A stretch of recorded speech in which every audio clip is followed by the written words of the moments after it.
So now I will invite you all to ask questions of the panel. I'm going to go join them over there. To do so, please stand behind one of the two microphones placed in the front of the room, off to each side, and we'll alternate questions in between them. While we wait to ask for questions, I'm really curious, Kelly, how you were able to go from 4 programs to 15. It starts with a lot of coffee. Honestly, I sat with my team and our program director, for those of you who have met Thomas Sutherland, is a former, he's a retired from the military, 20-year retired Army veteran. And he said to me, I know logistics. And I said, that scares me. And we just sat down and we said, we're going to do it and we're going to figure it out as we go. We had funding through the State Department of Labor Apprenticeship Office. So funding is the #1 thing that prevents you from expanding quickly.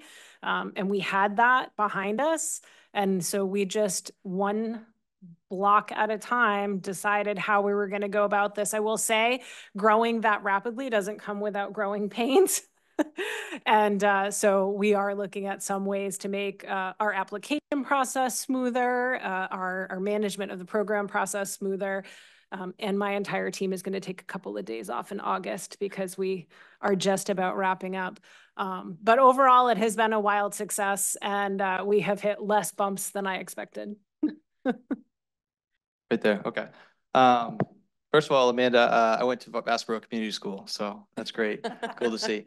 But Shawn, I was thinking about the year-round engineering aid position, and it sounded like you were talking about learning different areas of the department. Is that like just like a formal rotation potential? Because we were talking, Ulrich and I went to a peer exchange with New England states and 3 states from other parts of the country for research programs. But some of them talked about, what are your staff that are working on projects with you? And I think it was Connecticut and one other state, maybe Mississippi, were talking about rotational positions that they have. And at first I was thinking, logistically, that sounds so challenging to have someone for 3 months and then they leave and they go on. But, we had our intern, Simon, who you met this year, and he's only here for 2.5 months and he got a lot of stuff done and he'll go back to school. So it doesn't seem actually that much different there. So I was curious if you could expand on what your vision is for what that could include.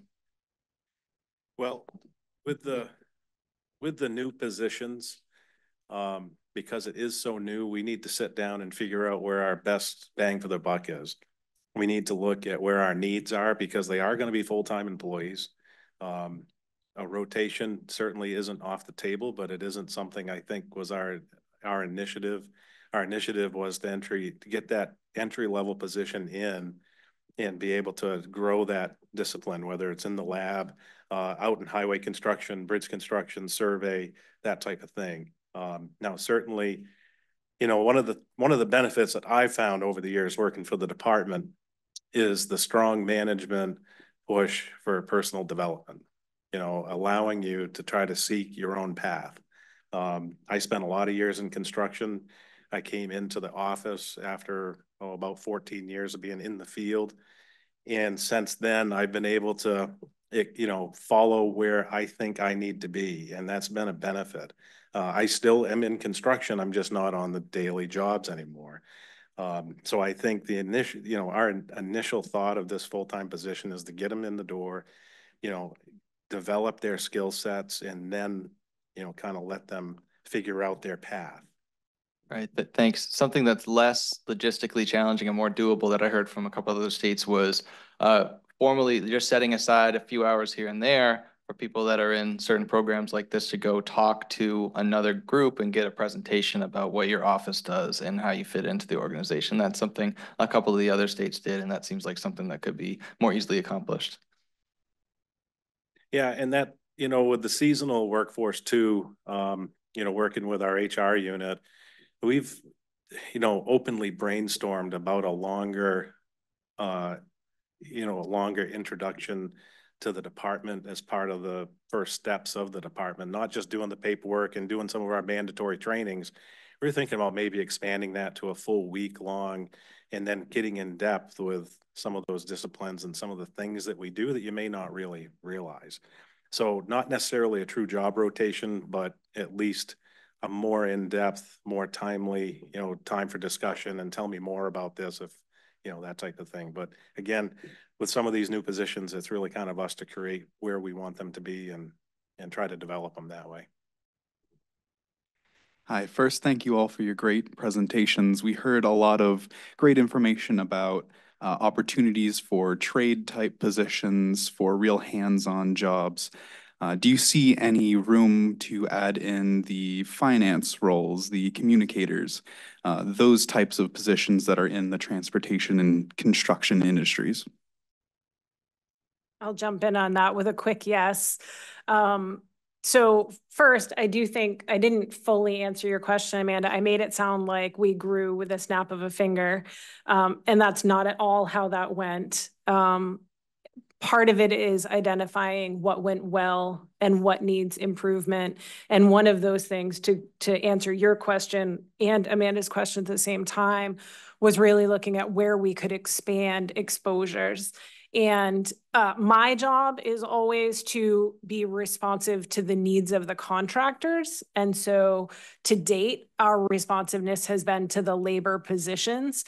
However, we do have a very standardized thing we ask for each of our contractors to share, which includes what is it like to work for your company? What is your company culture? What are the other roles outside of the craft experiences? And I will say, I'll share one of my favorite stories, which is from Northeast Paving. It's the first time I have sent 10 students to a job experience and they've come back all wanting to work for a paving company.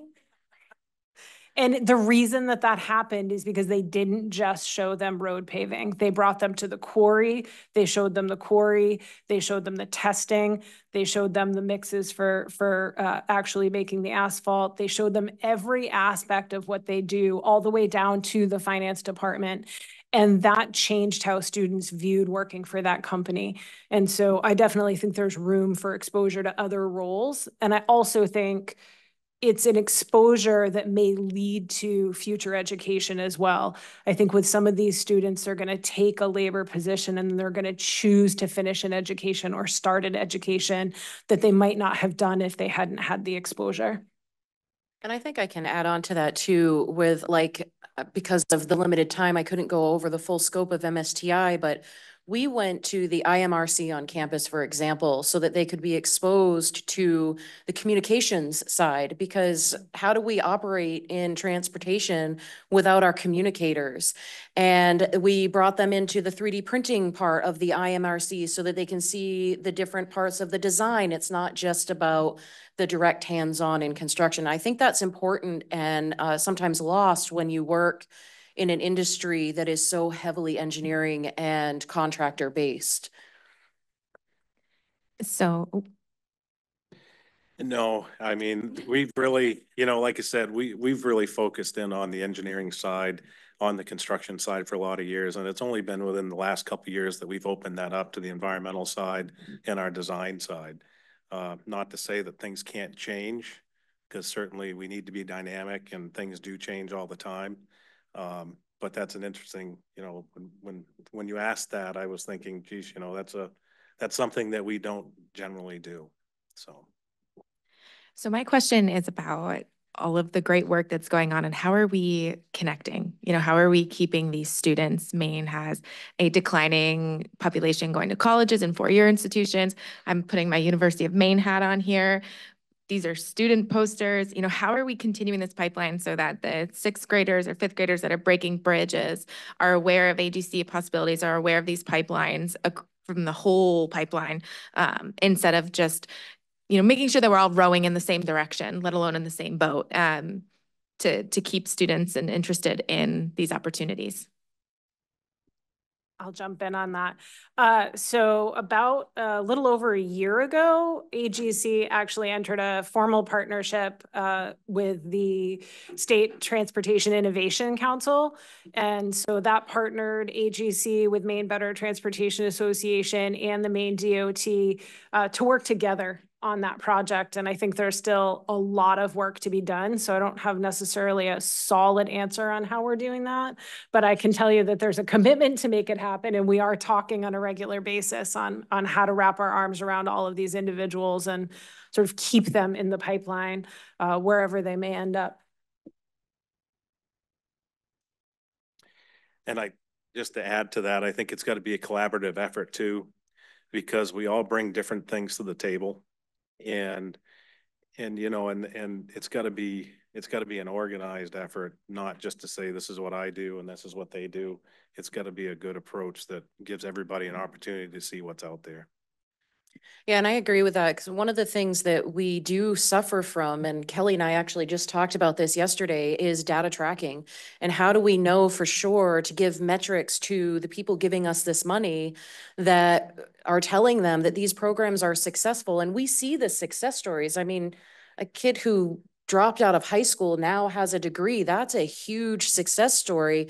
But we have kids that were in MSTI that are now coming back and they are teaching sessions in MSTI.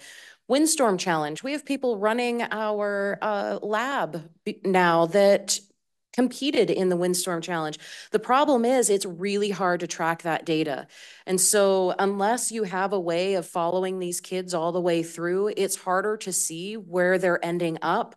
But I think the important answer is, and something that does always need constant work, is we continuously connect with the students. We start when they're young. We keep going back to the schools. Kelly made a really good point. You've got to build that trust with them and let them know that you're not in here to big a shiny sign and then you're going to leave, that you're going to keep building that relationship. Hi, everyone. Thanks for speaking. There's so much good information going around. I want to say my organization, I work with the U.S. Department of Transportation. We offer rotational assignments, but we also have what we call knowledge management. So for the first year, every month, I learn about a different, group under the DOT umbrella, and that really helps too with just like knowing what's out there internally. I love construction. I was telling Dean, I still have my first pair of steel toes. Any opportunity I get to get out on a job site, I'm out there. Kelly, I wanted to ask you, when it comes to capacity building, how we're working with our tribal communities here in Maine. That's a fantastic question. So I would say to date, what we've done has been responsive to a combination of contractor and community. So our chosen locations for programs and our chosen populations have been those that have reached out to us. So we've been responding to demand. However, as we look at diversifying and looking at what are the other communities that we can serve, the tribal communities are definitely on our list. Tribal communities, as well as our significant number of asylum seekers and refugees in the southern part of the state. I think there's a tremendous workforce available in both communities. And it is on our sort of next list of things to do to expand into those communities and make sure that we're serving those communities so that we're really truly serving the whole state and not just the places that are easy to serve. And that was one of our points with expanding into the county too, was first year, it's what's the easiest. And then the second year it was, where can we serve a greater need? And then we have the same plans for next year as well. Yeah, that's awesome. That's a great strategy. I completely agree. When it comes to federal spending, there are so many requirements, especially when it comes to the labor workforce and different, businesses for disadvantaged communities, women. So good work. Thanks. I will also just respond to say that when it comes to women in construction, our programs have approximately a 30% female enrollment, which is significantly different than the population currently in construction. Thanks, folks, for your words. Really interesting stuff. So I've been here as an assistant professor for a year, and I've gotten to work with Amanda, which is great. One thing I've noticed, been applying for a lot of grants through the National Science Foundation and Department of Energy, and increasingly they've got a section of the grant that says, what's your workforce development plan? What's your equity plan? And I think fortunately here at the university, we have a wonderful Office of Research Development, which has a lot of ideas and pulls that together. But I just wonder if you have thoughts.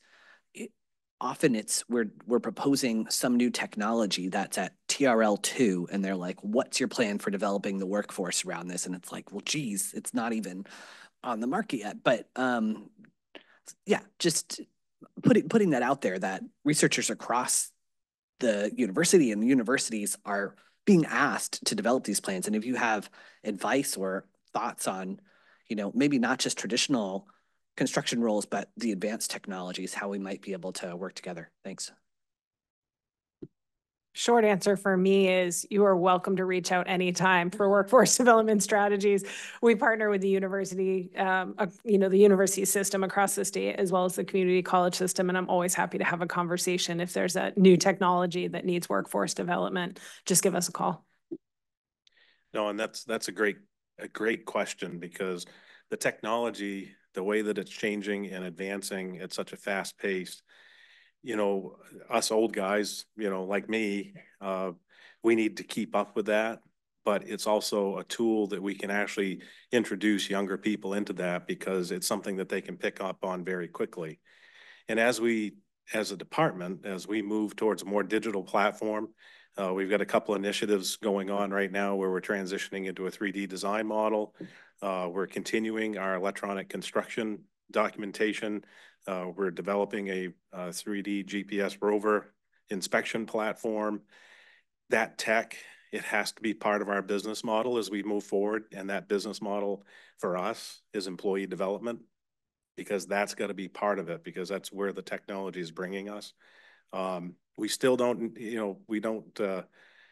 we have a mixture of things right now, and we need to understand the old ways of doing things and why we did them that way. But the new developments on how to make things easier, like with a 3D rover, I can reduce my inspection staff on some of the projects, because now I can cover multiple things and I don't have to have a survey crew there to quantify an area for excavation or gravel, because now I can do it with a rover. So there's advancements, and those are a key part of us building our staff and educating our staff on those tools. And I think too, to add to that, I mean, when you're already in the workforce, it's hard enough to change what you're learning. But we, in the education field, one of the challenges in learning how to be an educator is you're constantly told you are teaching kids to prepare to use technology and do jobs that do not exist yet. And it's a challenge. So I think a really big part of that is partnerships. And I will say that anytime you need anything, AGC is always there to help as much as they can, and they have great ideas and wonderful resources. Maine Stick is another really great one, the Maine Engineering Promotional Council. So there's some really great resources out there that are trying to partner with schools and educators, and I think the universities and the researchers that are doing this need to start making those connections and partnerships with those schools as well, but they can use those resources that exist that already have those connections as well.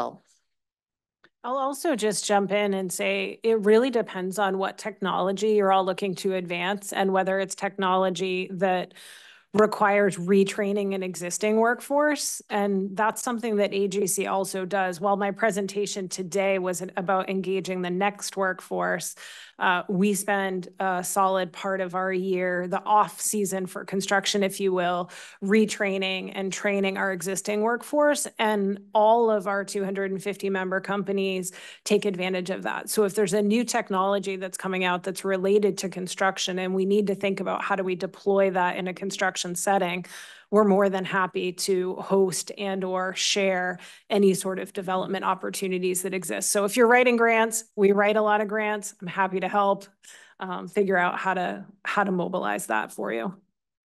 Wonderful. Thank you folks very much. I'm back. Kelly, you mentioned you do like retraining or continuing education. Do you have any hand in offering like the EV technician certification that's been required? And then another question too, I'll just piggyback. I know Governor Mills recently awarded the University of Maine a substantial amount of money to continue to workforce development. Just wondering if Amanda, you might be able to speak to how those dollars are going to be moved. Thanks. Well, the short answer to the EV question is no, not at this time, because we haven't seen the need for that on the construction side yet. That's definitely something that I think is prevalent in our mechanics locally, but not so much on the construction side because most of us are working with heavy duty trucks or heavy equipment. So we haven't gotten to that place that it's a need, at least within the construction community. And then I'll let you answer the second half. I'm going to give one of the responses that I love the most when I go to conferences that I hear. It's not within my scope. But I will say on a personal note, I'm really excited to see that funding come through, the excitement to see the governor really supporting the university system. And just last week, the announcement of even a greater connection between the community college system and the university system. And it's only going to strengthen our workforce going forward. We do have a lot of programming through the system level as a whole, through micro-credentialing, and that's something that on my other side of my role that I do outside of TIDC. And I think there's a lot of opportunity for that. And I can't wait to see what the system decides to do with it. The only thing I'll chime in on is on the construction side, the charging stations.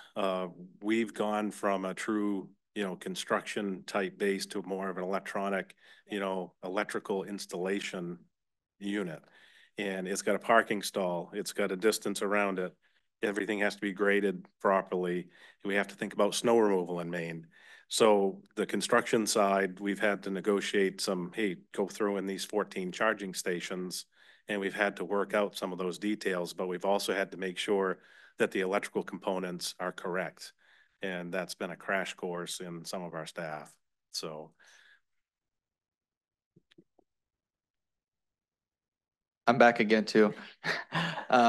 I guess just since we're at Maine right now, I just wanted to kind of like point out how enthusiastic people on the panel are and how proactive people in this industry are looking for a workforce. So I think there's a couple professors in here. If students come to you looking for advice or opportunities on jobs, I know MaineDOT people are willing to pick up the phone and talk about opportunities, and Kelly already said that she is willing to pick up the phone and talk about opportunities. So remember these resources that are here today and think about it when people come to you. I'll also, at the risk of having a large crowd, AGC comes back in September and holds a barbecue for all of our engineering scholarship students. So any of you who are here on the university campus in September, when that pops around, are more than welcome to come by, have a conversation, join us. And I can tell you from experience, the food is phenomenal. It comes from Moe's. It's great. I'll just add, I went through what's now the engineering aid program when I was a UMaine student, and I got to use a 3D inspection rover 9 years ago before it was all over the place, but it's a great program. I can vouch for it. Do we have any other questions? that saved me from calling you out because I was actually gonna say that you were part of that program and again, like I mentioned earlier too, about one of the benefits that I've seen at the department is that opportunity to explore your interests. Jeff started as a designer, went to the safety office, now he's the director of an office. And so really, it's once you get in the door, you start to see what we have to offer and try to develop your own interests and see that career path. So. Well, it looks like that's it for questions, so I'm going to give our closing.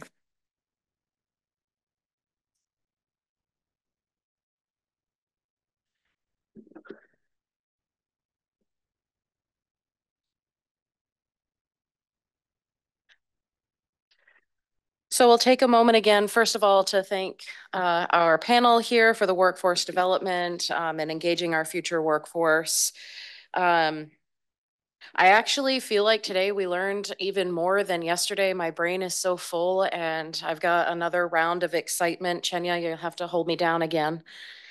And we really, really want to thank all of our sponsors. We couldn't do this without them. And again, I'd like to thank the Expo group. So our generous sponsors, AIT Composites, Geo Environmental, Avient, Spire, AGC Maine, Evident, Luna, MaineDOT, VEMI Lab, Spire, ASCC, and the University of Maine. We also look forward to seeing you next year, right here in the same building for the 2025 conference, August 5th through 7th. So please mark your calendars because we are excited to have you here again. Now, some of you have signed up for either the VEMI tour or the Advanced Structures and Composites tour. Just so you know, as a little bit of housekeeping before you go on those tours, I will be in this building until 5 o'clock. So if you'd like to leave your stuff here while you go on those tours, you're welcome to do that. But the doors will lock at 5, so please keep that in mind. Students, this is a friendly reminder that you need to be out of your rooms by 3:30. Your key cards will be deactivated at 4 o'clock. So please make sure you're timely on that. If you need extra help, let me know and I will make sure that you can get back in. For those of you who pre-registered for the ASCC tour, please make sure you have your picture ID with you so that they can verify you when we do the entrance. And please join Carter. Do we have Carter here? Carter might be out in the lobby already. So for the ASCC tour folks, if you could please head out into the lobby. Those doing the VEMI tour, stay here while we wait for them to, they have a longer walk, so we'll let them go first. Thank you.